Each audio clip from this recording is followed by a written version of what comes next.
सारा, तुम्हारा एक भी बी नहीं आना चाहिए, सिर्फ एज आने चाहिए तुम्हारी, समझी तुम? Okay boss. Good. By the way, तुमने इसको क्या बेकिंग शेकिंग में लगाया हुआ है? कोई जरूरत नहीं है इसको किचन में भेजने की। क्या मतलब है? लड़की है, घर के काम तो आने चाहिए। अरे लड़की माय फॉल्ट? क्या मतलब है लड़की है, क्या किचन में घुसी रहे? कोई नहीं, वक्त जाया करने वाली बात है। वैसे काम काज आना चाहिए, मर्द को भी आना चाहिए, लड़की को भी आना चाहिए। This is my lovely daughter. इसको मैंने डॉक्टर बनाना है, बाहर स्पेशलाइजेशन के लिए भेजना है। हाँ, वो अपना नवाब है ना, बना लेगा दाल चावल रोटी। बेटी है, बेटी की तरह पालें इसे। पहले लड़कियों के कोई शौक नहीं है इसमें।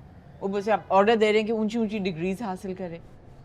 कोई जरूरत नहीं है अपनी माँ की बात सुनने की। मैं पहले भी नहीं सुनती। गुड। बहुत अच्छी बात, बहुत अच्छी।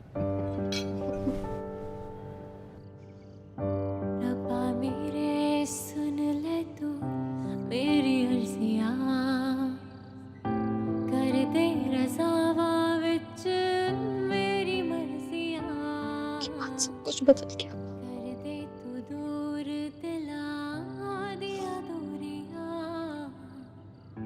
मांगिया मुरादा क्यों चले गए? सब कर पूरियां, रात दिन कर दिया दुआवां, दिल डरदा है लेकिन तू ते नहीं आया, पर आइया है जुदाइयां तेरे बिन,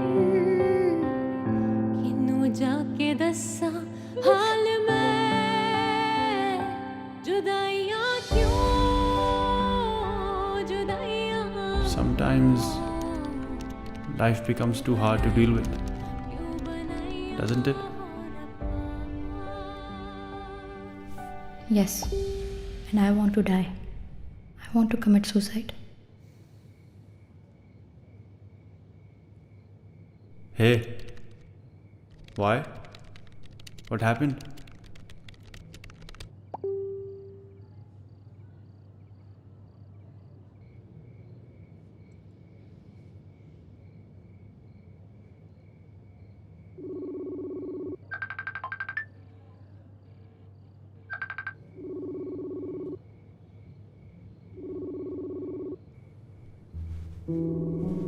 वो कभी मेरी कॉल रिसीव नहीं करेगी, और मैं क्यों कर रहा हूँ उसे कॉल? मुझे क्या पड़ी उसे कॉल करने की? मेरी अपनी परेशानियाँ कम है क्या?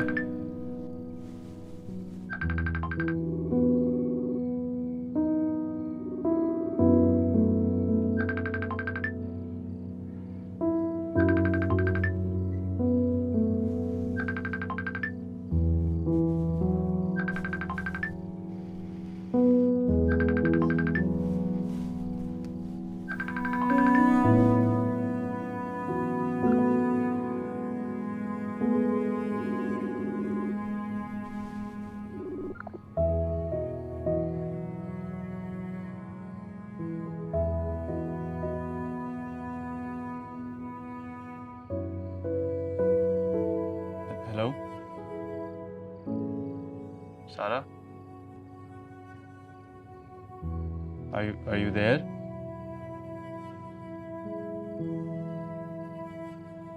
Yes. तुम ठीक हो?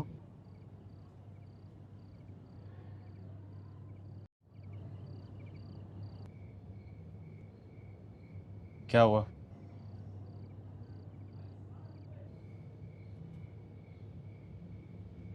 कोई परेशानी है? पापा याद आ रहे हैं आज।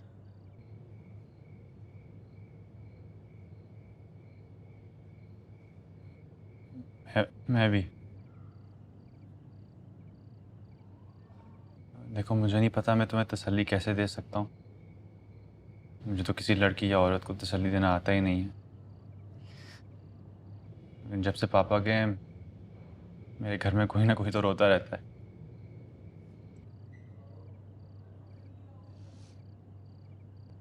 तुम हंस रहे हो? मैं तो लड़का हूँ, रो नहीं सकता ना। तुम तो ब्रेव हो, यू आर द एल्डेस्ट। इस तरह रोगी तो तुम्हारी फैमिली के लिए ठीक नहीं होगा। तुम्हें कैसे पता कि मैं एल्डेस्ट हूँ अपनी फैमिली में? बस पता है। अब इतने हफ्तों से सोशल मीडिया पर सब कुछ पढ़ रहा हूँ तुम्हारी फैमिली के बारे में। तुमने भी तो पढ़ा होगा। तुम भी तो बड़े हो सबसे। हाँ, हम दोनों की मिजरी और मसले एक ही हैं। They both the eldest, but you are lucky, I am not. क्यों? तुम तो लड़के हो, तुम्हें तो कोई मसला नहीं होना चाहिए। सारी परेशानियां तो लड़कियों के लिए होती हैं। वैसे बहुत बुकिश बात है। तुम लड़का होती ना और मेरी जगह में होती तो तुम्हें पता चलता। I have 4 women living in my house. माँ, दादी, 2 twin sisters। कुछ समझ में नहीं आता कि किसके लिए क्या करूँ, क्या बात करूँ, कब करूँ। लगता है कि रिस्पॉन्सिबिलिटीज का पहाड़ मेरे सर पर चढ़ गया। और तुम तो लड़की हो, तुम्हारे तो मज़े हैं। हाँ, सही कह रहे हो, मेरे तो बहुत मज़े हैं। मेरे सर पे तो कोई जिम्मेदारी नहीं है। बस मेरे घर में दादा हैं, दादी हैं, एक छोटा भाई है, एक छोटी बहन है। मेरी अम्मी है जिन्होंने आज तक घर से बाहर कदम नहीं निकाला, तो उनको कुछ नहीं पता। मेरे घर में वाहिद मर्द 7 साल का है। और तुम्हें लगता है कि मुझसे किसी को कोई एक्सपेक्टेशंस नहीं है घर में, है ना? तुम इसलिए रो रही हो? नहीं, तुम्हें बताया है ना, पापा याद आ रहे थे इसलिए रो रही थी। लेकिन हम बात क्यों कर रहे हैं और मैं तुम्हें ये सब कुछ क्यों बता रही हूँ? हम दोनों तो दुश्मन है ना। मेरे पापा तुम्हारे बाप की वजह से। हाँ हाँ, हम दुश्मन हैं। सुनो, मेरे घर में जितना नुकसान हुआ है ना, वो तुम्हारे बाप की वजह से हुआ है।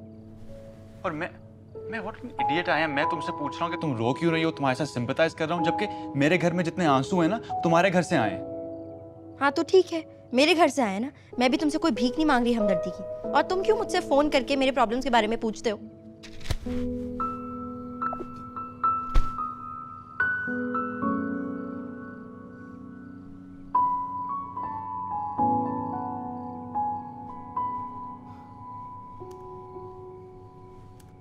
नखरा ऐसे करी जैसे एहसान कर दिया मेरे साथ बात करके।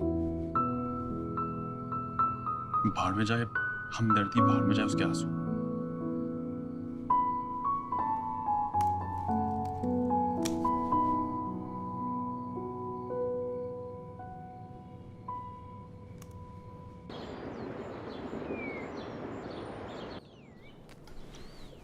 इसीलिए कह रहा था मैं तुम्हें, सुनंदा से कोई अच्छाई की उम्मीद मत रखो। जात के लोग छोटे ही होते हैं। और तुम बिला वजह ये भाभी भाभी करती फिर रही थी। मुझे थोड़ी पता था कि वो मम्मी जी के साथ इस तरह बदतमीजी करेगी और चिल्लाएगी। भैया जी होते तो मैं देखती उसकी हिम्मत कैसे होती। भैया जी नहीं है तभी इतनी हिम्मत हो रही है। अब तुम्हें समझ में आया कि मैं क्यों कह रहा था कि मम्मी जी जल्दी हमें हमारा हिस्सा दे दें। क्योंकि सुनंदा तो मम्मी जी को कुछ भी नहीं देने देगी। वैसे भी मम्मी जी अब इतनी बूढ़ी हो गई हैं, उन्हें इमोशनल एक्सप्लॉइट करना बहुत आसान है। अब देखना ये तुम्हारी भाभी जी विशाल को ही एक्सप्लॉइट करेंगी।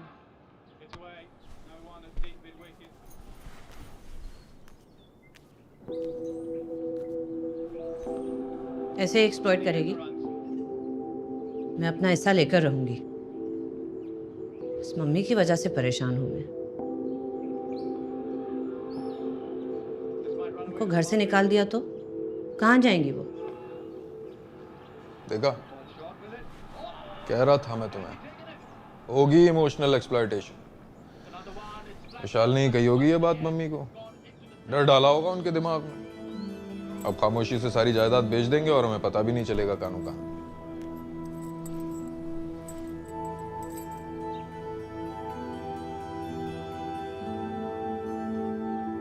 जो बात तुम कह रहे हो मैं समझ तो रही हूँ, लेकिन फिर भी कंफ्यूज्ड हूँ। कंफ्यूजन की क्या बात है? तुम्हारी मम्मी जी के पास तुम्हारे पापा की पेंशन आ तो रही है और वो इतनी है कि वो कुछ भी ना करें, बस किराए पर रह लें कहीं पे पेइंग गेस्ट के तौर पे। पेइंग गेस्ट के तौर पे वो नहीं रहना चाहेंगी। उनको आदत नहीं है, उन्होंने कभी किया नहीं है। तुम्हें ख्याल आता है सिर्फ अपनी मम्मी जी का, बच्चों के बारे में कभी मत सोचना।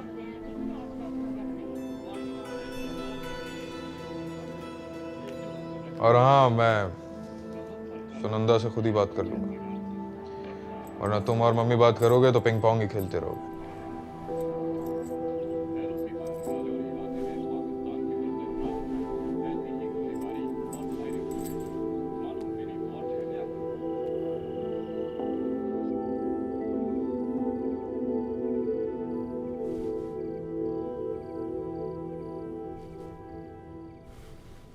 शेर अली के अब्बा,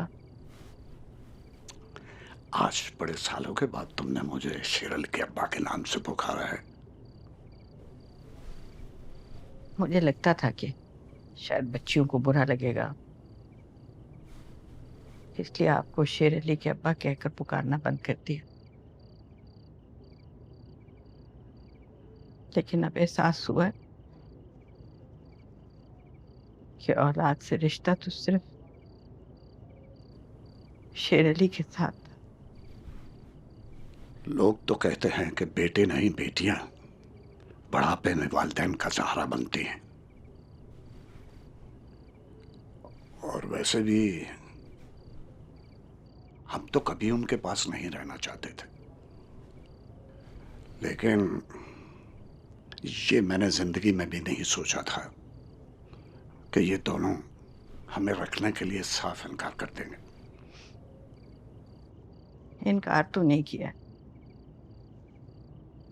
मजबूर हैं, और आप तो अच्छी तरह से जानते हैं उनके हालात। हाँ, बेटियां मजबूर होती हैं, उनसे क्या गला, लेकिन माएं भी तो मजबूर होती हैं पर्दा डालने के लिए। आज एहसास हुआ है कि हम दोनों बूढ़े हो गए, बोझ भी तो बन गए हैं। अब पता चला कि अल्लाह ने मौत किस लिए बनाई है, इसलिए कि हम जैसे बूढ़े लोग बगैर किसी पर बोझ बने इस दुनिया से इज्जत के साथ चले जाएं। पड़ता रहता है। और वो जो शेर अली की उम्र में चले जाते हैं, मौत उनको क्यों आ लेती है? वो तो किसी पर बोझ नहीं होते।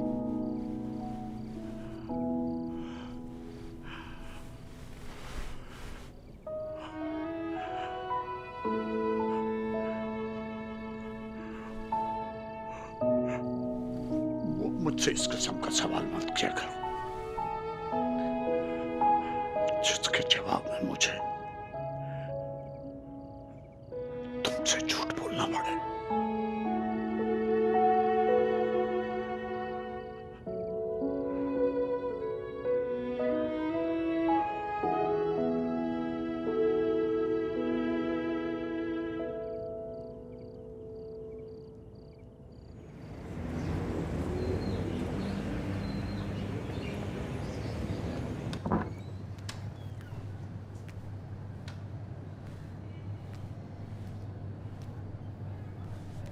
उठो, स्कूल को देर हो जाएगी।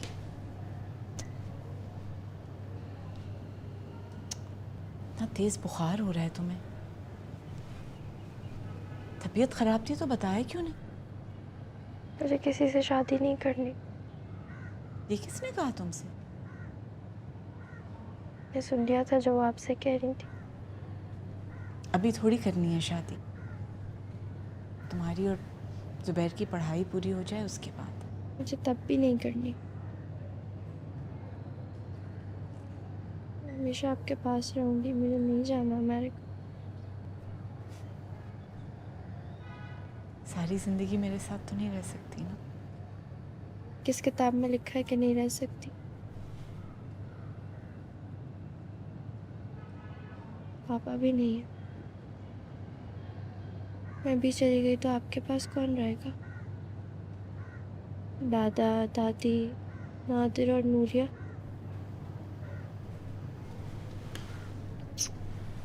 सारी फिक्रें छोड़ दो, सिर्फ पढ़ाई पे तवज्जो दो इस वक्त। मुझे किसी रिश्ते में नहीं पड़ना अभी।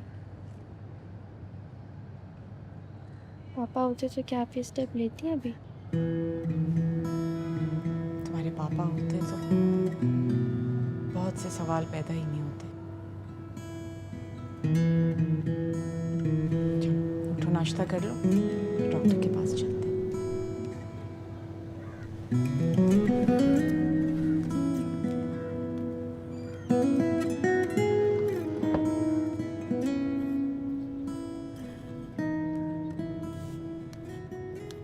भैया भैया हमें आइसक्रीम खाने चलो और पार्क भी जाना है। तंग मत करो, मुझे नहीं आ रहा पढ़ रहा हूँ। मुझे नहीं पता, लेके चलो। भाग जाओ यहाँ से। और जब तक ना कहो ना, दरवाजा मत खोलना। मम्मी भी नहीं लेके जाती, आप भी नहीं लेके जाती, पापा भी नहीं आते, फिर हम किसके साथ बाहर जाएं?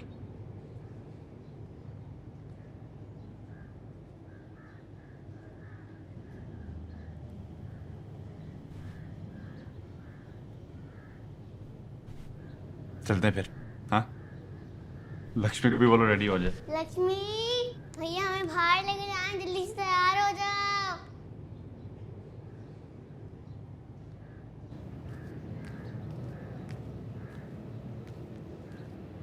मम्मी, मम्मी, वो परी और लक्ष्मी को थोड़ी देर बाहर लेकर जा रहा हूँ, आप भी चलो ना।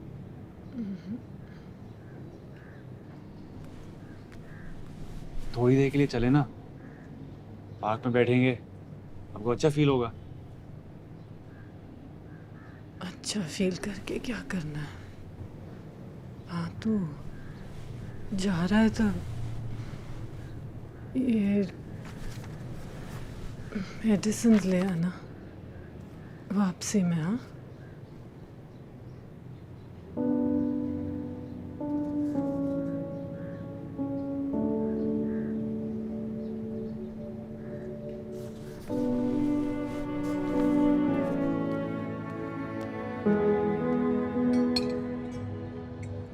आतिफ से कल रात मेरी बात हो रही थी। वो कह रहे थे कि अगर शेर अली के क्लेम वगैरह फाइल करने में कोई मदद चाहिए तो वो कुछ दिन के लिए पाकिस्तान आ सकते हैं। मैंने उससे कहा ये तो बहुत अच्छा होगा। अब आमना कहाँ भाग दौड़ करेगी, और वैसे भी इद्दत में। आपा वो भाई साहब आने वाले हैं, बस फिर तो सारे मसले हल हो जाएंगे। आतिफ भाई को इस काम के लिए इतनी दूर से आने की क्या ज़रूरत है? देखो, इतना अंधा एतमाद करना अच्छी चीज़ नहीं होती आमना। तुम्हारे भाई हैं ठीक है, लेकिन ये पैसों का मामला है। 2-4 लोग इसमें अगर शामिल रहें तो हर कोई मोहतात रहता है। अब क्या कह रही है मुझे समझ नहीं आया। पापा का मतलब है कि पैसों के मामले में बहन भाइयों पे अंधा एतमाद नहीं करना चाहिए। सुना है कि आर्मी वाले बहुत कुछ दे रहे हैं आपके और बच्चों के बेस्ट इंटरेस्ट के लिए। अगर आतिफ भाई भी यहाँ होते तो अच्छा होता। वैसे मैं तो चाहती थी कि जफ़र भी आ जाते, लेकिन उन्हें अपनी फैमिली के अलावा और किसी की परवाह नहीं है। मेरे भाई साहब के पास अल्लाह का दिया सब कुछ है, उन्हें क्या ज़रूरत है अपनी बेवा बहन और उसके बच्चों के पैसों पे नज़र रखें? नहीं नहीं, ऐसी कोई बात नहीं आमना। मैंने कब कहा कि उनकी नज़रें तुम्हारे पैसों पर है? मैं तो सिर्फ ये कह रही हूँ कि अगर इन मामलात में 2-4 लोग शामिल रहें तो ठीक रहता है। कोई गवाह भी तो हो। आप बुलाना चाह रही हैं आपा तो आपकी मर्ज़ी है, लेकिन मेरा ख्याल है इसकी ज़रूरत नहीं। जो भी करेंगे भाई साहब वो मेरे और बच्चों के बेस्ट इंटरेस्ट में ही करेंगे। जैसे आपको हमारी परवाह है, उनका भी हमसे खूनी रिश्ता है।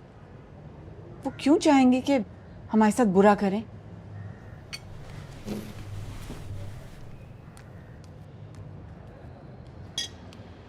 मैंने तो आपसे पहले ही कहा, भाभी बहुत सादा है। और जिस किस्म का ये अंधा एतमाद अपने भाई पे कर रही हैं, ये तुमसे कोई सवाल भी नहीं करेंगी। करने दो, इसको पता चल जाएगा। प्लीज पानी दे।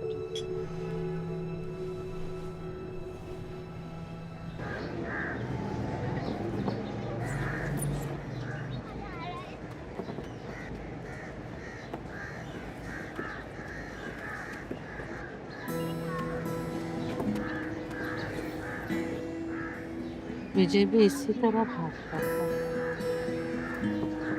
खरीदे लक्ष्मी देवी कुछ चैनल तो बैठता ही नहीं था।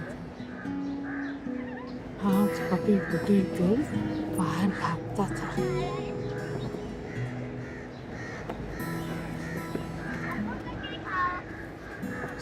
बस नहीं चलता था, घर से भाग जाए, अकेला बच्चा था। इतने साल तेरे दादा के और मेरी जिंदगी बस विजय के इर्द गिर्द घूमती रही।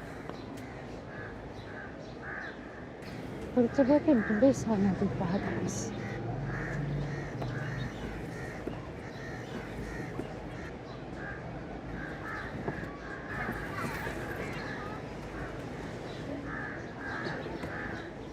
शायद जो जगह है खाली हो गई है।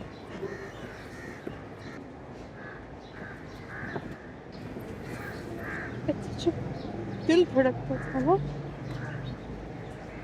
अब नहीं धड़कता।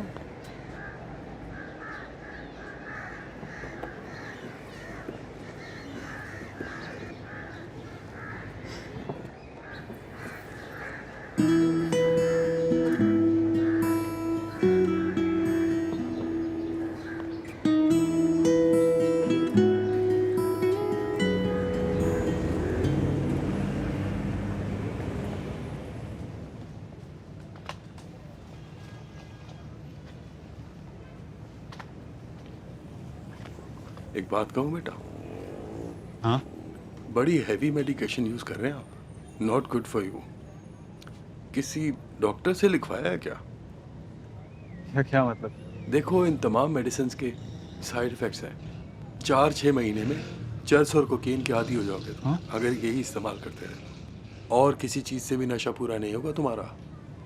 जवान जहान हो, मेरे बेटे जैसी उम्र के हो, इसीलिए समझा रहा हूँ मैं तुम्हें। लेकिन ये तो एंटी डिप्रेसेंट्स है ना? हाँ हैं तो, लेकिन ये पहले तुम्हें यहाँ से ख़त्म करेंगी और फिर यहाँ से।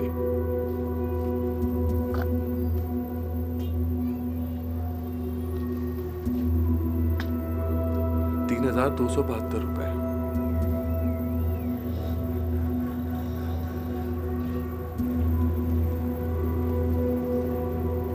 बड़ी हैवी मेडिकेशन यूज कर रहे हैं आप।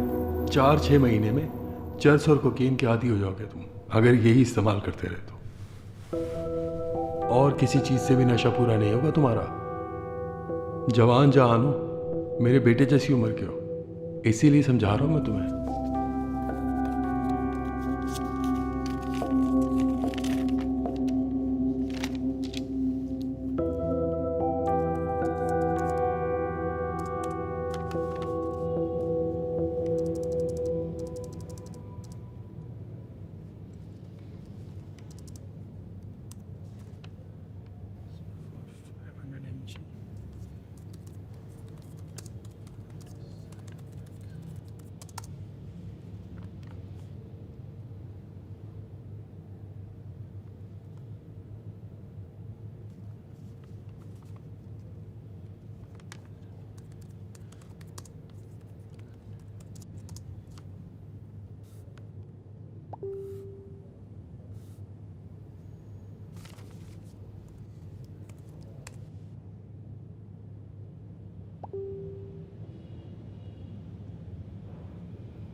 हेलो।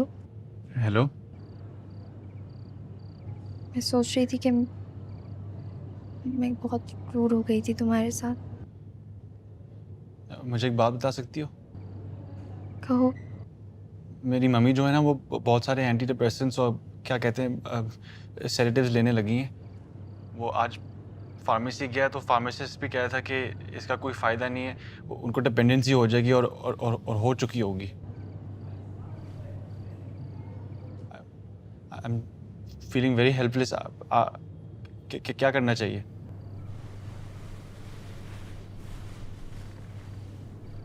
हेलो, बात सुन रही हो? हाँ मैं सुन रही हूँ, पर तुम उनसे बात क्यों नहीं करते हो? क्यों ला के दे रहे हो उनको ये मेडिसिन? नहीं, मुझसे तो पहली दफ़ा मंगवाई है, मुझे नहीं पता था कि वो स्लीपिंग पिल्स के अलावा क्या क्या ले रही हैं। हाँ तो तुम उनको रोको ना, उनको मना करो। मेरी बात नहीं सुनती हैं। घर में कोई और बड़ा है? तुम्हारे नाना नानी, अंकल या कोई आंटी? नहीं, मम्मी के साइड पर कोई नहीं है। घर में बस दादी है, मम्मी और दादी की आपस में नहीं बनती। ओके, तो तुम्हारी अम्मी की कोई दोस्त तो होंगी, या फिर कोई फैमिली फ्रेंड जिनसे वो बात कर सकें या जिनकी बात वो सुनती हो? हाँ, फ्रेंड एक है, शिफाली आंटी। एक्चुअली वो जो है ना, सारा मैं बाद में बात करता हूँ, मेरे अंकल की कॉल आ रही है कनाडा से। हाँ श्योर, लेकिन प्लीज़ तुम अपनी मम्मी की हेल्प ज़रूर करना। हाँ, कुछ करता हूँ। थैंक्स।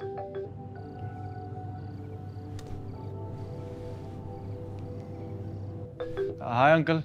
हाँ विशाल, कैसा है? बस बढ़िया, आप सुनाएं, बुआ कैसी है? यहाँ भी सब कुशल मंगल है। मम्मी जी से बात करवा। वो दादी तो सो रही है अंकल। नहीं नहीं, अच्छा सुनंदा से बात करवाओ। अच्छा ओके।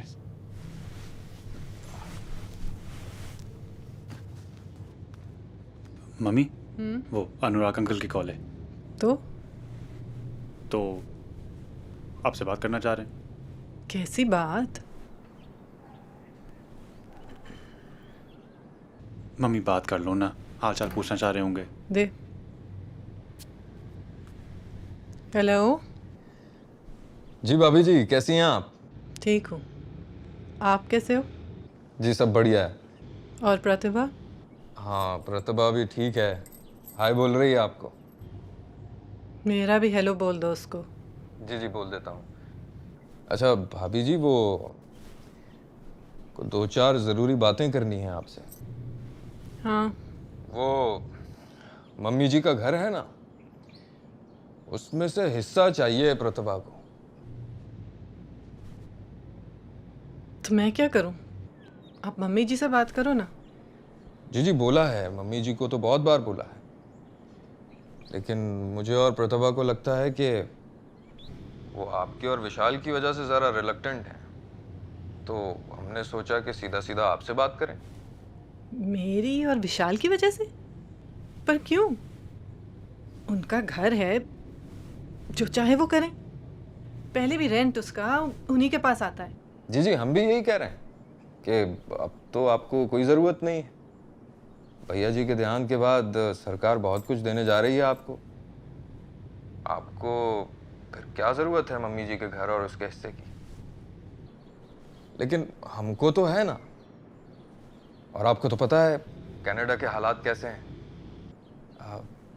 अगर आप भी बात कर लें मम्मी जी से कि वो भेज दें इस घर को। मैं क्या कह सकती हूँ अनुराग? पहले भी वो मेरी सजेशंस पे थोड़ी ना कोई काम करती हैं। वो तो जैसे आप कहते हो वैसे ही सब काम चलता है।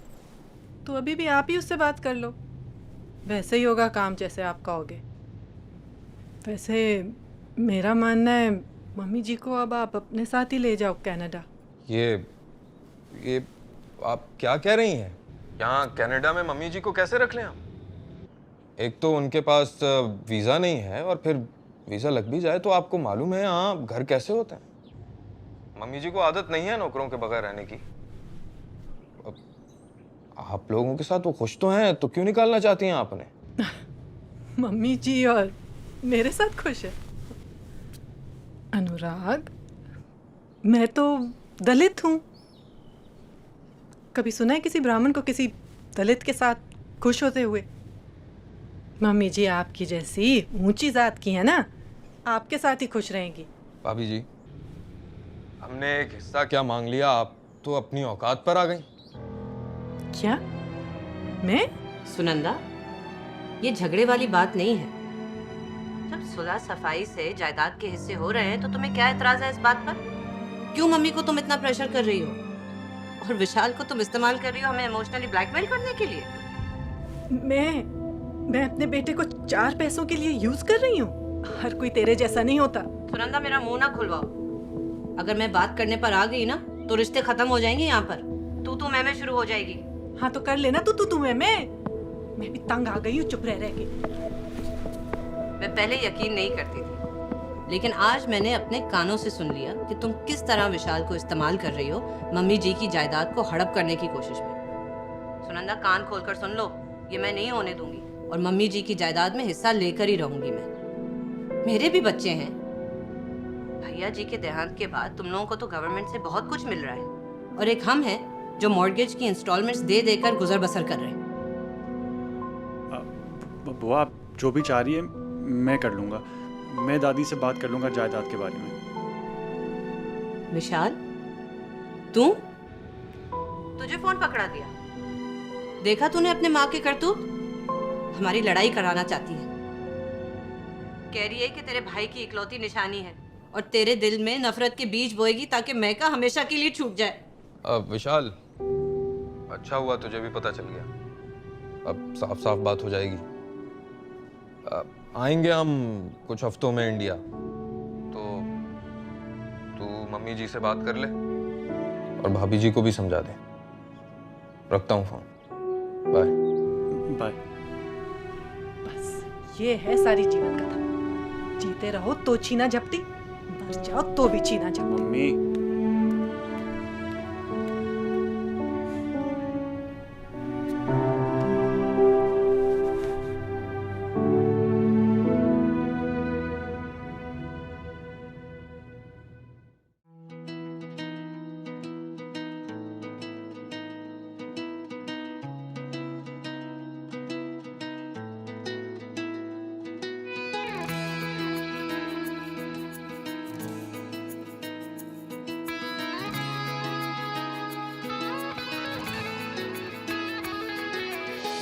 टूट गए तड़क करके तेरे सारे वादे सजना, दिल रोए धक धक ते जिउंदे असी कादे सजना। जाग के कट दे आ रातां, गिण के कट दे आ दिन।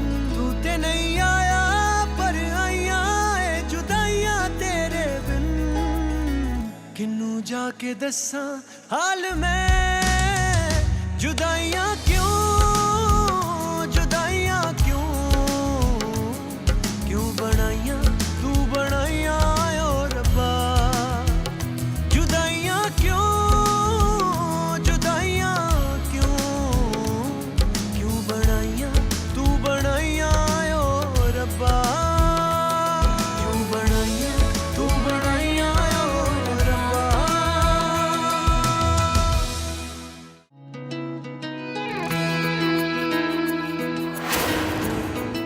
जुदाइयां क्यों, जुदाइयां क्यों, क्यों बनाइयां तू बनाइयां